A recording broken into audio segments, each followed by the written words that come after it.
I'm guessing the exposure's probably got me darkened out, but at least you get to see that river in the background, right? And this is a river where so many people have commented or emailed and said, you want to see a Sasquatch, have an experience, just go walk the Stamper Sumas River. And that's what's right behind me. And that mountain range back there in the horizon, that leads straight to Comox, Courtney. Comox Lake, where lots of shit's gone down. It's endless. Anyway, by the time you guys are reading this, I'm pounding away in the ocean. Actually in a 2-day fishing derby this weekend, coincidentally. Interesting if we managed to place. Now let's get some important voices heard. Get some knowledge shared. Listen to this.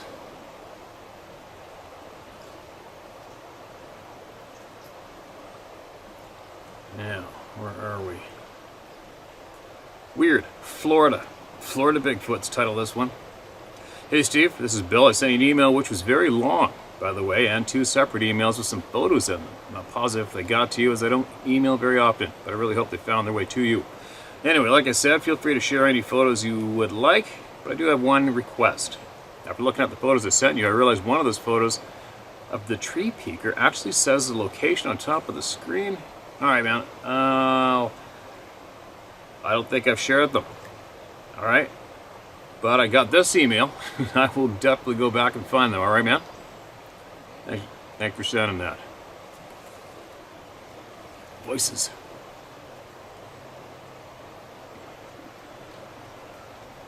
Alright. This next one is titled My Story. Hey Steve, my name is Roy LaPearl Jr. If you read this, feel free to use my name. I don't care what people think. Good for you. You're free. As far as I'm concerned, if people don't like what I have to say, it's their problem, not mine. I'm now 2 days short of my 49th birthday. I'm also a servant of the living God and his risen Son. Maybe that is why my story, what there is of, it went the way it does.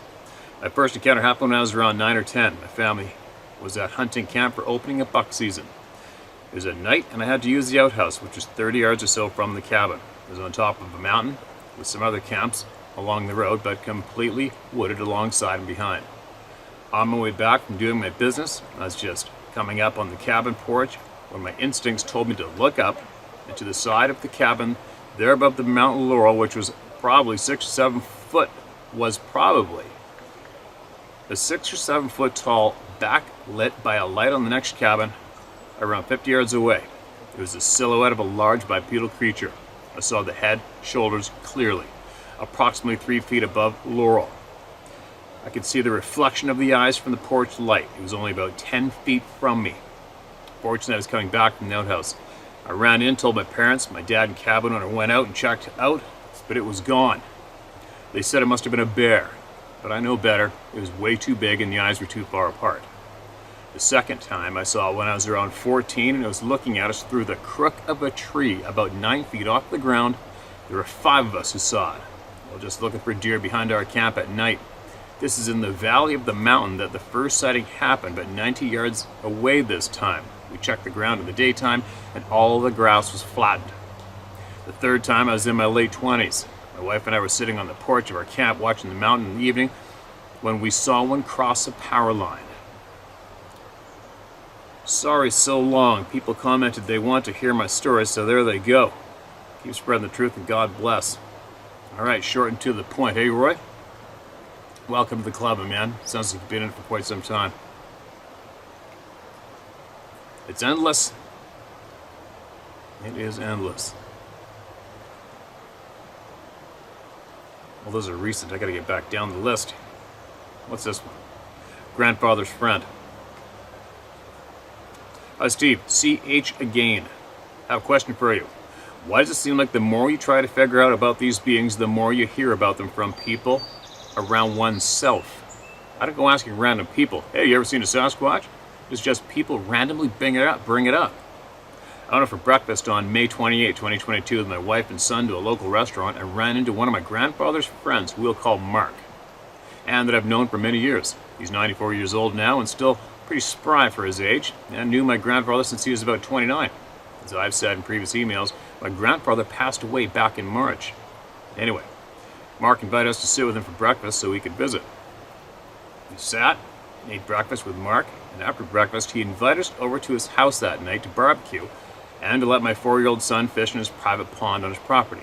Mark lives on the Boise River here in Idaho on about 20 acres. He's 94 years old and he likes the company since his wife passed away in the early 90s. Anyway, we got to talking after dinner about my grandfather and the trouble they used to get into when they were working together. They worked for the Forest Service back around 56 or 57 on the trail crew, clearing trails and cutting new ones in the Seven Devils mountain range, which I also mentioned previously. Seven Devils. What a name to name some mountains. He still had the maps that they used to mark the trails and to document the new ones that they built, which was Mark's job since he had experience as a surveyor. Mark got the maps, spread them out on the table, and was showing me the trails they had worked on and built. I noticed 3 large X's on the map in pencil. I asked what the X's were, and he said they were for areas that they were to avoid. Now this spiked my interest because my grandpa always told me to stay out of the Seven Devils mountain range. I, of course, didn't listen very well. I told Mark this as we were looking at the maps, and he kind of smirked and shook his head, sat down next to me at the table.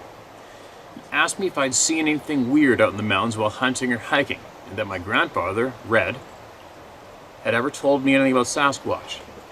I told Mark that I'd seen one, and told him the story about me and my friend shooting the one that had killed my dog.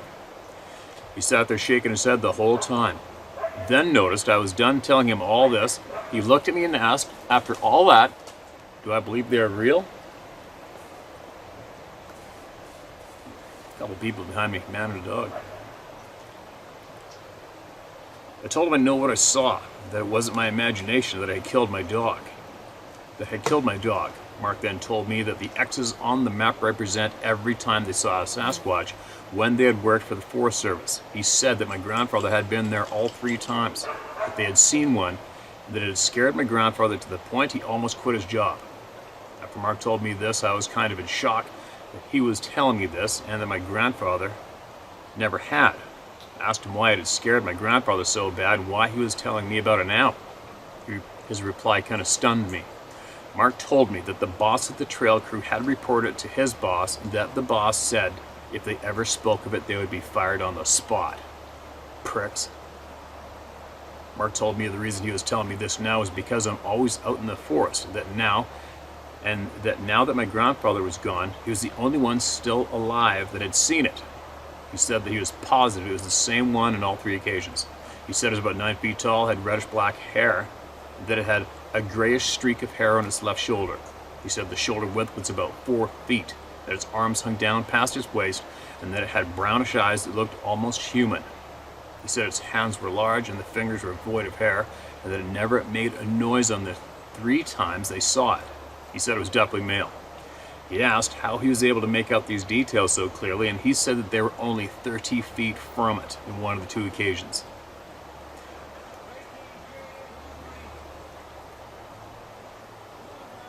Mark had that far-off look at this point, as if he was reliving the whole experience, and I could tell it was shaking him up.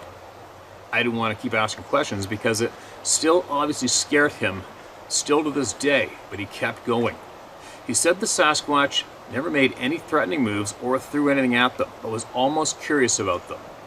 They would back out of there slowly and head back down to camp and pack up and go up a different trail that they were going to be working on. He said my grandfather was worried that they were in its territory and that he didn't want anything to do with it since they weren't allowed to carry a gun. It was against the Forest Service policy.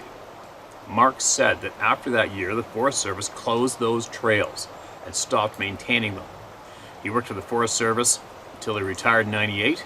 He worked in the Seven Devils off and on through the years, but he'd never returned to the area where he saw the Sasquatch.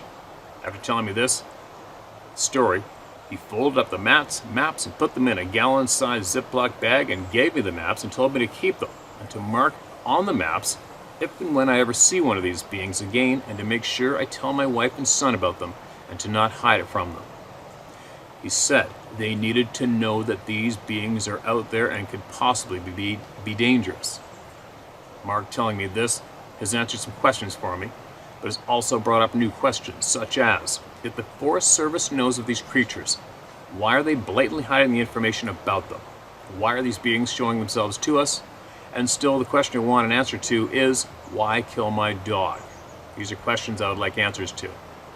Steve, I hope this email finds you and your family in good health, and you are out enjoying some of those beautiful places you like to go explore. Keep the powder dry. CH, got you, man.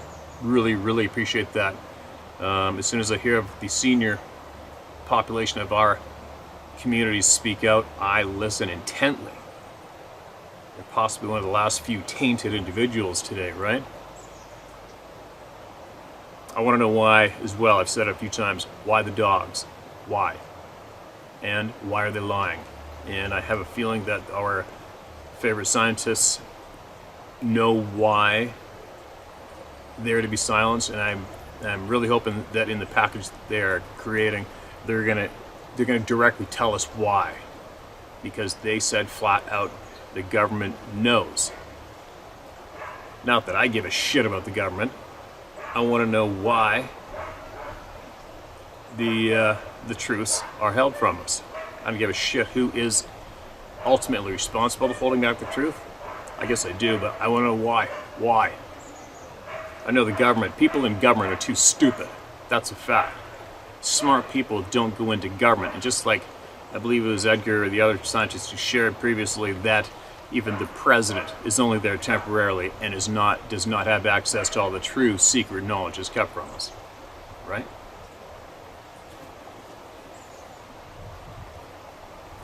Handful of people around here. You can see an old guy fly fishing down there. Kind of fun to watch. Another old guy up there with his dog in the river. Somebody pulling their dog down the way.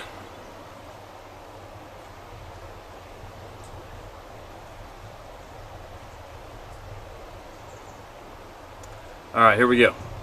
This is titled Life Outside This World, The Lie. Steve, you may be the first person with an eat shit attitude toward authority as big as mine I've ever seen. Mine is from seeing through the veil all my life. My grandfather, a naval intelligence who never let us buy the lies and pointed them out, surely helped to shape my awareness. Good for him. I love hearing that. We're 5 years old. We lived with demons in our homes. They attacked us and froze us regularly. Eventually, my youngest brother and I became exorcists. You talk about trusting your gut. That knowledge is your second brain in your heart. Ask First Nations medicine man. It's there to steer you in the right direction when your mind is being twisted by entities. Deep? Yes, it is. Deeper than 99.999% of sheeple will ever know or can understand. Bigfoot, Dogman, Chupacabra, Thunderbird, and other cryptics, to use false vernacular, are real. I've seen or experienced most of them. They eat people and the government knows it. They're only killed when they become high profile by creating situations where they can't be denied. Yes, there are specific detachments of soldiers trained and equipped to hunt them all. UFOs and aliens. Here's the ultimate spin doctrine. First of all, I know for a fact we never went to the moon. Never, epping, ever. We have nothing in our outer atmosphere orbit. It's all Star Wars make-believe. It's why they killed Kubrick. Ask yourself this. Why don't Musk's rockets that return from space have the re-entry burns? The farce shuttles did. No biologic bending can survive a vacuum past 5 seconds, and there is no protection for it. You boil, just like all the monkeys and animals they blew up in the late 50s. Think about it. Why not just vacuum chambers to practice for space? Why a zero-G plane and not giant swimming pools? Hello, McFlies. Hello, McFlies. Think, don't listen to their shit. You can see the bubbles from their leaky suits in their BS spacewalks. What does this mean? Aliens are terrestrial. They are just from inside the Earth. Why are they seen entering and exiting the oceans constantly? I wonder. Check out the mouth of the Amazon in South America. It's practically a runway for UFOs. I watched them abduct my brother many, many times. They carried him through the house wall and disappeared for hours. He has had things removed from his body all of his life. Has the scars to prove it. They're always sent to Stanford, allegedly, and no report has ever returned about them, despite the great efforts of some brave doctors who demanded to know what the hell the things they pulled from him were. They were told to leave it be and stop asking. One persistent doctor, another abductee, was told to shut the F up for his own good. The US had an anti-gravity craft in 1958. We have weaponry so far advanced, Darth Vader would be jealous. The moon videos were shot in a junkyard outside Flagstaff, Arizona. In the original footage, since doctored, there's a Camaro like yours and a 40 Ford in the dirt of two scenes. The inner craft generate clouds around themselves to hide in plain sight. I'm sending you a picture of an aircraft carrier, size 1, having its cover literally blown away in high wind, gust of about 70 knots. Pay attention to the sharp lines around it and the hull shape at the bottom. This is north of Vegas, 40 miles from super secret Creech Air Force Base, 100 miles from Area 51, Groom Lake, and a couple hundred or so from S4. The real deal top secret facility. We've seen many of these all over the area. Why did I send you this? Because I'm so sick and tired of people believing all the lies. The so-called authorities and phony experts dump on them like manure. I was thrown off YouTube in 2005. I've sent you warnings about your content because I know how quick you could end up with a Pentagon general in your face threatening your life.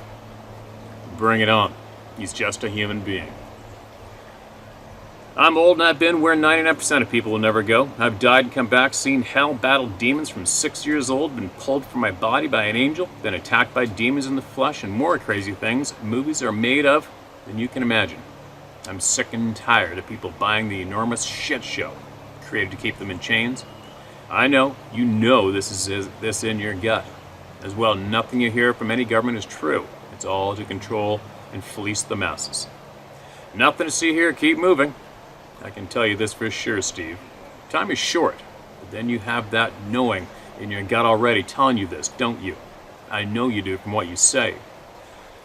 Go out to your sanctuary, nature, sit down, feel the earth, breathe the air, open your mind to God, Steve. Ask to understand what it's all about.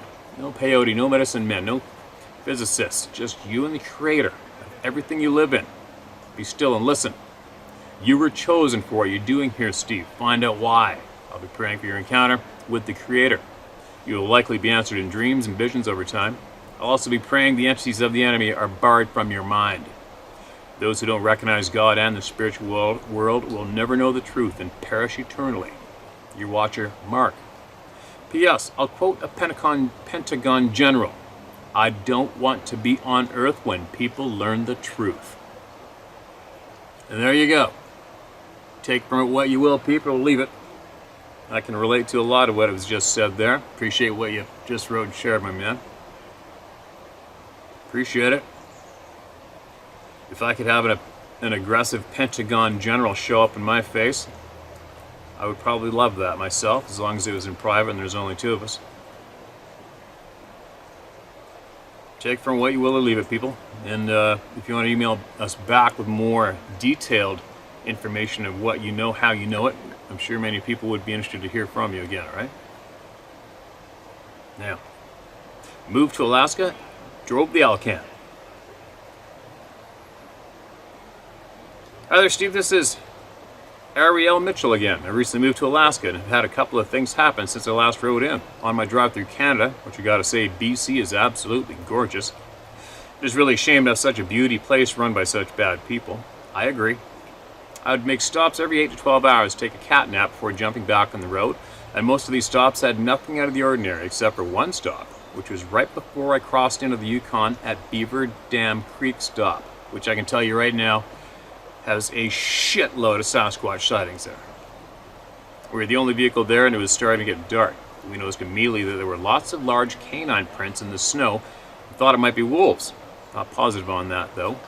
So we kept our dog with us when we were outside, didn't spend too much time outdoors. We were traveling with an RV trailer. The feeling at this place is like we were trespassing and we were being watched. It had us very on edge. At one point I went to use the public bathroom. I had to force myself not to walk too fast or act scared. I thought back of everything said in your videos though and decided to do something. It might have been silly or not. I'm not sure it made any difference. But I said out loud before walking back to the RV, we're not here to bother you. We just need to rest and we will be gone. I tried to rest once back in the RV, but the feeling of unwelcome became too much for me though, and I got us back on the road. Before I left, I decided to tell my husband how I was feeling and ask if he felt anything or noticed anything. said yes and pointed out the exact spots I had also been wary of. I didn't point them out to him before asking. He said that when he went to the bathroom, he felt like something was watching and might try to take him or get him. We never saw anything though, no eyes or anything. My dog was on edge a bit as well and did let out a low growl at one point during her walk. That was it. We're not sure if there was wolves nearby or a Sabe or anything else, but it certainly didn't like us there, whatever it was. Now, since being in Alaska, we've camped out while looking for our new home, and most of the time it's very peaceful, but occasionally it'll get very quiet in the forest. Birds stop chirping, no animals rustling around. I'm careful to pay attention as we are in bear country, but so far haven't seen, smelled, or heard any. The sudden quiet usually lasts between a few minutes to a couple of hours. Then the animals seem to continue like nothing happened. There's a day when there were some construction vehicles nearby putting gravel on the road for a couple of hours, and I stepped outside to see what was going on. As I did, I swore that I saw something large standing in the trees in front of me and seemed to be facing the road like he was also seeing what was going on, and in a blink of an eye, there was nothing there. I stood there and blinked a couple times and tried to see if maybe it was a trick of the light, shadowing, or my poor eyesight was just getting worse, but I couldn't make sense of it besides feeling like he was maybe seeing things. That's what we all like to tell ourselves. I haven't had any visual like that thing that I haven't had any visual thing like that happen since, but I have had a couple of very vivid dreams. The first one was while the snow had still not melted and I had gone outside to do chores. When I looked up, there was a Sabe standing in the road watching me. I froze for a moment, slowly started to approach me. I then immediately turned around and briskly walked back to the RV while calling back behind me, "Sorry, I just can't today, I'm busy." I then immediately woke up. I guess I didn't want to seem impolite. The second dream was a couple of weeks later after the snow had melted. I was sitting at the bench with my husband eating chocolate. When I turned my head, there was a Sabe head sticking through the tree looking at me. The Sabe had longer hair and seemed older than the first. I froze a moment with shaky hands, offered my chocolate, and then I woke up. After both these dreams, I've woken up feeling odd and unsure how to feel about it. Since the last dream, nothing's happened.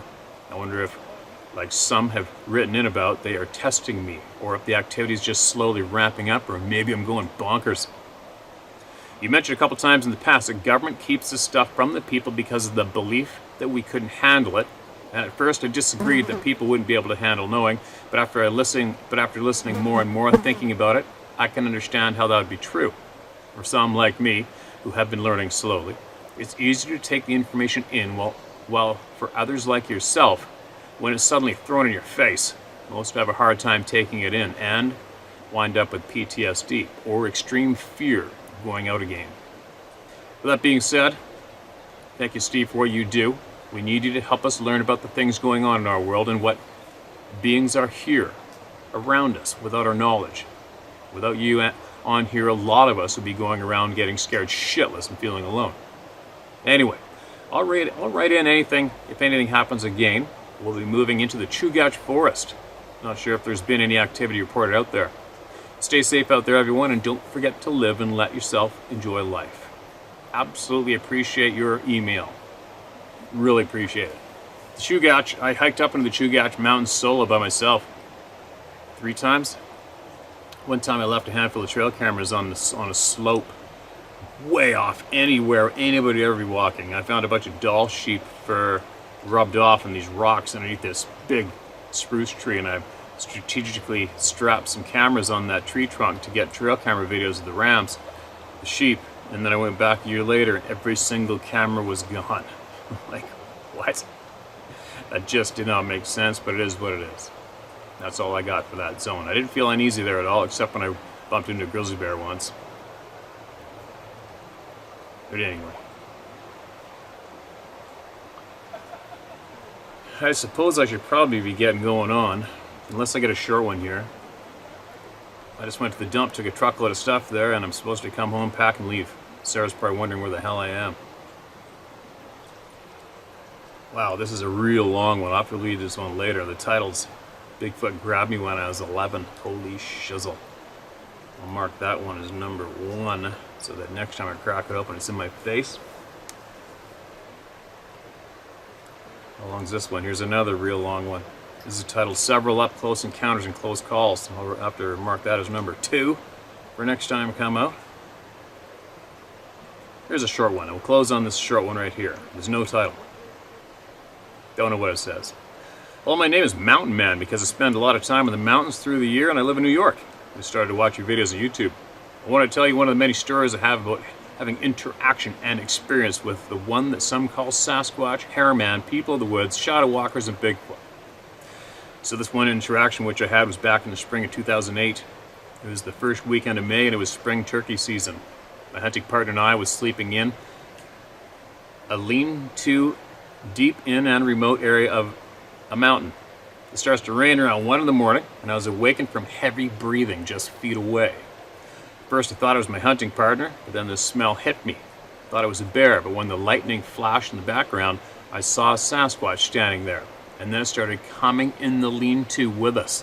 What? I jumped up, my 12 gauge in hand, and this Sasquatch had realized there was something else in the lean-to. He had turned to my right and ran into the bottom base side log that sticks out 3 feet, and this Sasquatch had moved the lean-to almost off its footing to the right, which at this point my partner was awake now as well. And for the rest of that night, both my partner and I didn't get no sleep at all, no doubt, because Sasquatch was doing circles around the lean-to, and after we got the fire going again, we had rocks and sticks thrown at us for the rest of the night, and that whooping sound. We didn't even get to go out hunting that morning because Sasquatch didn't even leave till dawn. I found the track, but it looked like it had been tried to be cleaned up as if to cover its tracks. I'm a big game hunter and a half-breed 3rd generation from the Mohawk Nation. I grew up in the mountains all my life and I know every animal that's living in the mountains and I know what I seen that night. And I still get that same feeling as to what I had that night.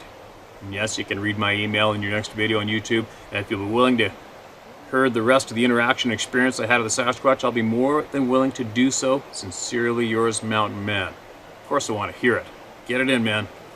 Send it in. I want to hear everything, alright? I want to hear every little piece of knowledge you have or any of your friends have that you can share via you through me to us, alright? Now, I gotta go. I'm late and I'm gonna be in trouble. And then I had to start traveling in this smoking hot day. 2 hours logging to travel in this heat sucks, but have a great weekend, you guys. I'll talk to you shortly.